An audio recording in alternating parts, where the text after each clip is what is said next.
Boom. Fantastic. So we have two more clips. One of Mayorkas, and it looks like some more questions. I can't tell if that's Mayorkas Yes, or not. so this has to do with the morality of expelling Haitians, like I was talking about. You got asked about the morality, and this other one is policy contradictions. policy contradictions. Yeah, with Title 42. So you can even play that one first because that has to do kind of with the Biden administration, things that they said, some more heat that they're taking over equity and things like that. So Love it. Bear with me because this is moving pieces.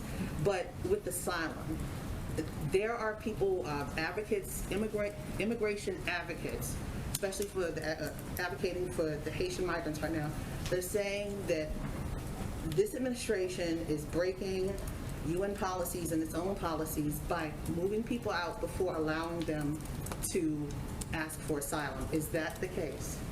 First of all, April, what we are doing, one, Haiti has temporary protected status for people who arrived here before July 29th. That is not a status that most other people who are irregularly migrating from other countries have.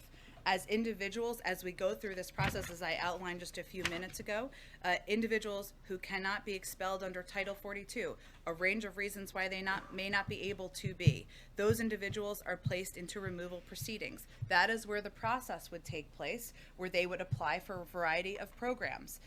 While they're in that process, they are required to also provide biometric and biographic information and data. So that's how the process works. What is important for people to know and understand is that this is how our immigration and border requirements apply to everyone, whether they're coming from Haiti or any country in South or Central America. You have Africans as well, that you said there are people from other places, but you have Africans, Cameroonians, Ugandans, and Senegalese who are coming to that border as well.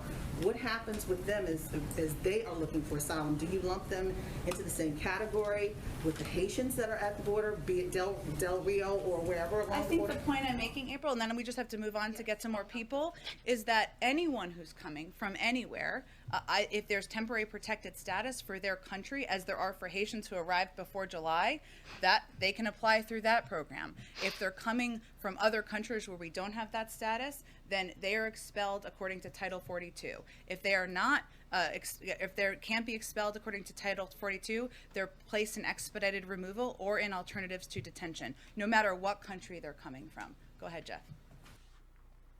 Wow. Mayorkas. Secretary, thank you. Our Title 42 expulsion, sending Haitians back to danger in Haiti, immoral? Yes or no? No, they are not. They are driven by a public health imperative. I understand the public health imperative, But but are they immoral? But let me explain, because let me be quite clear. We do not conduct ourselves in an immoral way. We do not conduct ourselves in an unethical way. In fact, we are restoring people by reason of the immorality of the past administration. We are reuniting families that were separated. Let me explain something, the reality of the situation, because we're dealing with a great number of individuals who are encountered at the border in a congregate setting and placed in customs and border protection, border patrol stations. And that can cause the significant spread of a pandemic. And it is in light of the operational realities that the Centers for Disease Control made a determination in its public health expertise that Title 42 authority must be exercised. It is a statutory authority. And they made the determination that the public health of the migrants themselves, our personnel, local communities, and the American public require it. And that is why we are exercising that authority to serve the public health. Over 600,000 Americans have died. More than 40 U.S. Customs and Border Protection personnel have died. Many migrants have gotten sick. We Somebody are always got doing their this phone out of a public health need. It is not an immigration policy. It is not an immigration policy that we would embrace. Okay, so what I am getting from these clips right off the bat, right?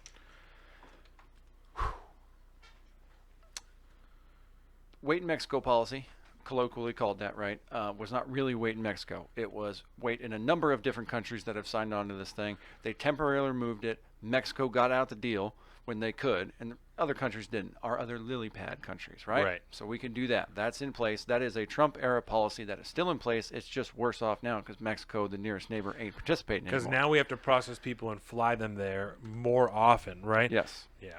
And Title 42 is, if you take his logic, because Title 42 is a public health authority, right? Which means that it is, according to his argument, inherently moral because it is for the greater good of public health. So he's not going to say moral because they're saying that this whole system of shipping people out is bad and all this stuff, but he can't say that.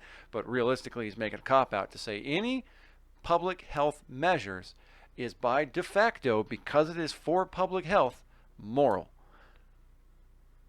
Take that logic and run with it. With anything that relates to public health is now a moral decision because the CDC says it is. Right.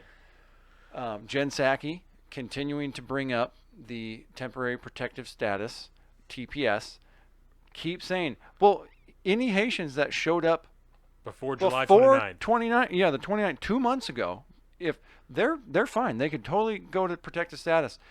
We're not offering that now. But if they showed up before they actually all showed up, it has nothing to do with the current situation, they would have been able to apply for TPS. Yeah. Cool. Now they're just letting people in on the assumption that they would qualify for TPS because they're looking at possibly reinstating Haiti. Sorry, go ahead. I don't know what that, so nothing here makes sense. They're totally contradicting everything that they're trying to say.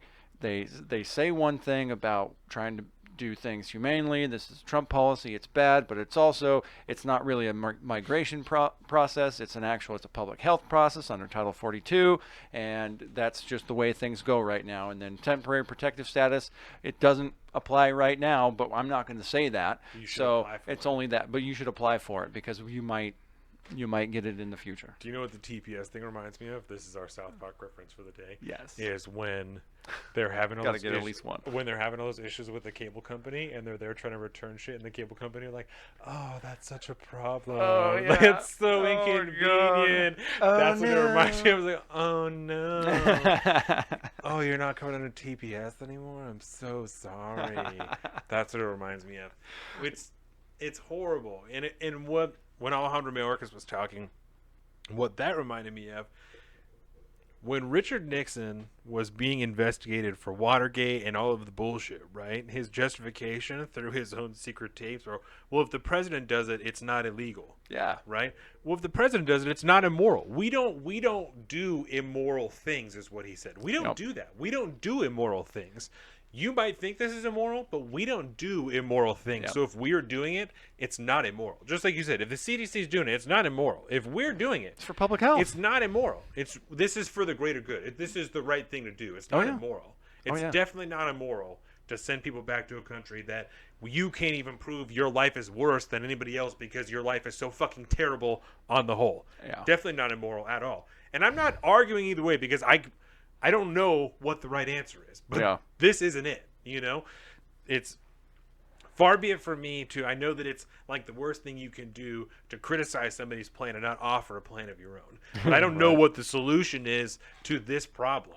But telling people to apply for a program they could get denied for is not the way to go. Because who knows how long it's going to take for TPS to be extended somewhere else. And if you can't, I don't know, it's going to be difficult for them to prove, I think. Not Yeah. that it's not terrible, but to continue to extend it further and further and further. I'm sure there's some type of oversight or review that they're subject to, whether it's through the Inspector General or the Supreme Court, of whether or not they can extend TPS further out. I don't know. Yeah. I have no idea. And realistically, when you think about it, right, any immigration reform, any immigration legislation, any policies, whatever it is, are going to be by nature discriminatory in some fashion, right? Because you can't have everybody just be able to come in anytime they want, and we'll figure it out after the fact. Which I think is probably part of the difficulty in getting Congress to kind of come up with some kind of legislation for this stuff, because at some point your immigration policy that you draft up is going to exclude certain people. Right. There's going to have to be lines drawn. Otherwise, just save a bunch of money and just get rid of it altogether. Because why not? Everybody else, just let everybody in. You know, if that's the tilt you're on, don't fake it anymore. Just say what you're planning on doing. I mean, if you want to have no exclusions at all except for the bad guys, how do you know people are bad guys? You don't really know. There's no way to really tell. I mean, there's some criminal history and whatnot, but there's no winning in this process. Somebody's going to be excluded, and in the current administration, in the current makeup of Congress, ain't nobody going to be willing to pull the trigger on that and be the bad guy that says, no, you can't come here. You can't come here right now. Right. And We're just going to tell you why I not think to come. We're just in this circular spiral downward where we have a failed system that cannot operate at scale. And I don't know how we get it to operate at scale without, just a massive influx of, money and people or something like that. And that wouldn't necessarily even solve the problem, because you're still having to make a decision about every individual that comes across that border, that wants to come across that border. And there's something to be said for the justification of executing Title 42 under a public health initiative, but not COVID testing even a single person who comes through of the 30,000 people that they're going to process over the next few weeks. Not really COVID doesn't testing make sense. one fucking person when they're all in one place. Yep. But we're doing it for COVID. Yeah. It's all for COVID. It's all for COVID. But we're not going to test anybody, and we're going to process a bunch of people and release them into the country. And I'm not trying to demonize immigrants. You know what I'm saying? That's not my point. It's letting all these dirty immigrants in. That's not what I'm getting at. What I'm getting at is it's extremely inconsistent, and that's been something we've been talking about a lot. Is the ideological inconsistencies. You're talking about expelling people for public health, but you're releasing the vast majority of them into the United States without a COVID test. What are we talking about? Yeah. What are you doing, right? You're doing this to save your own face, which just doesn't make any sense. The backwards justification for it, And I'm not saying you necessarily have another choice right now. Yeah. That's what you're doing. Title 42 is active. This is what you have going right now. Yep. But to try and argue that it's inherently moral because you're doing it for the greater good when you're also restricting Americans for the greater good, but we're going to allow another bunch of immigrants into the United States for the greater good that we didn't test for the greater good. That doesn't you can't just slap that on and it's just a coverall for everything. That doesn't work that way, And it's concerning that it continues to get extended and extended and extended. It's all for health. It's all for COVID. It's fine. It's all for COVID. Yeah. It's all for the greater good. I've got a Jen Psaki answer for you.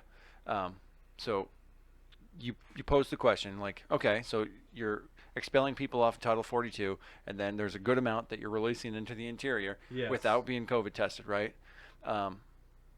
Well, we don't COVID test every single American every day, do we? Just to let them move around and about. Right. Why would we do that to a suffering migrant who just wants to flee, persecution or flee the danger from their home country? Are you telling me that everybody should be tested every day to be able to go to work?